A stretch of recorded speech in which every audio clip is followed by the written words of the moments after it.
All right, so now we're ready for our eggplant. I got my sauce in a pot just to put it to the side. I transferred it to a nice pot just to cook down and reduce on a low heat. I've got in this pan, my parv pan again, I've got vegetable oil. I want to use vegetable oil because we're going to cook at a higher temperature, and the vegetable oil holds up much better for that than does the olive oil, okay? I've got my eggplant all sliced down now. I've got my breadcrumbs. Well, they're not really breadcrumbs. You know what they are? They are matzo ball mix. And this is a cool trick. Everybody's thinking, what do I use for breadcrumbs? And of course you can make your own, toast your bread, get stale bread, whatever. You can buy breadcrumbs from someplace else and they're seasoned, unseasoned, and they're nice, they're good, they're fine. This gives you a really unique flavor, and when you see how it fries up, you're gonna say, that's what I want, because it's sort of like in the family of a panko breadcrumb, but not quite. You'll see it in a second. I've got one egg here. I'm going to take another egg. Now, we remember in a kosher kitchen, we always crack our egg to look to see if there's any blood spots in there that'll be bright red. We don't have that, so we put that in there. I'm going to add a little almond milk to this, okay? Now, you can use regular milk if you've got a dairy pan that you're using or you want to do that, but I'm doing this because of our friends that are lactose intolerant. Here's another way to get around it, okay? So we mix that up really nicely. I can smell that the oil is ready, okay? Very simple thing to do here. Everybody tells you bread at this, that. I just take the eggplant, put it in my egg wash, put it right here in my matzo ball mix, and right there, right into it, okay? I like to do my big pieces first, okay? And we want to do that. We want to move fast because you don't want the breadcrumbs or the matzo ball mix that's on here that just inevitably falls off into the oil to burn. And some of that's going to happen anyway. Okay, I want to let you know a little secret. When I make eggplant parmesan, I always make sure my wife is out of the house. And I'll tell you why. Because it gets messy. I got little bits of eggs that leak over here. I got this matzo ball mix that leaks here. Some of it gets down on the underneath on the stovetop. The oil starts to smell up and all like that. And I tell you, when my wife's here, she's like, clean that up, blah, blah, blah, blah, blah. She's all over me. I love her, but you know what? She's like a cleanness hound. So I do this when she's not here because that way she doesn't know, she doesn't see. And then she comes back and I've already cleaned things up and she says, wow, how'd it get so clean? You're amazing. And I go, yes, dear, I know, I'm just wonderful. And she thinks I am, and I fooled her. Okay, so now our eggplant has all been fried, and look at that, beautiful, golden, delicious, okay?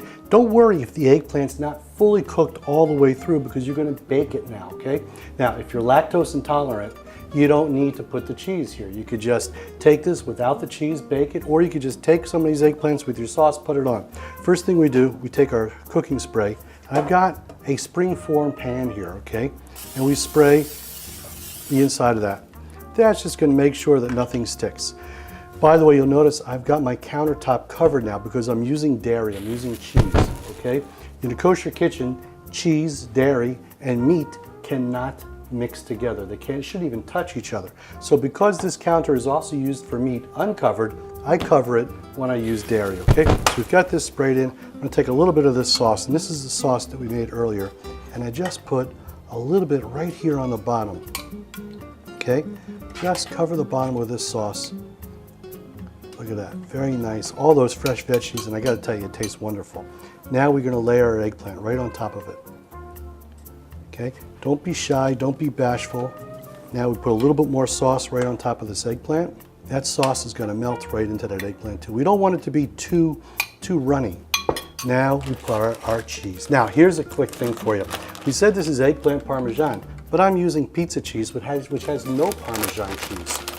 So really you could call this eggplant mozzarella as opposed to eggplant parmesan if you wanted to. Why am I doing that? Because there is a waiting time when we eat cheese, believe it or not.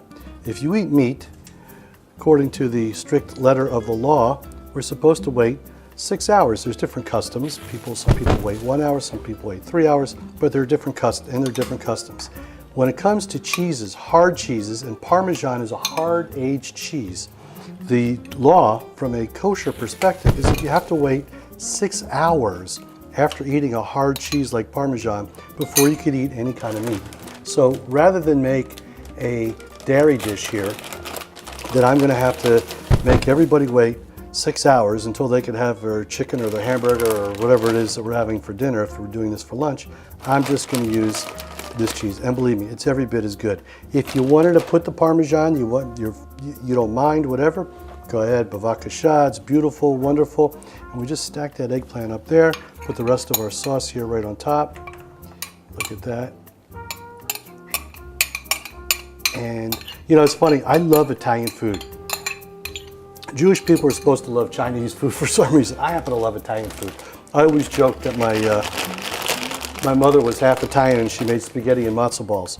But seriously, folks, that's actually how one of the reasons I got into cooking is because I love my mom. She wasn't the greatest cook in the world.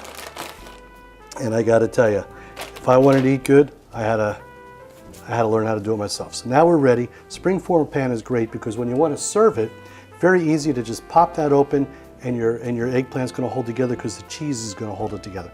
Pop this into the oven, 400 degrees for about 20 minutes, and you're set to go. If you peek in on it and you see the cheese is starting to get a little brown or a little too brown, no problem. Just cover it with some foil, okay?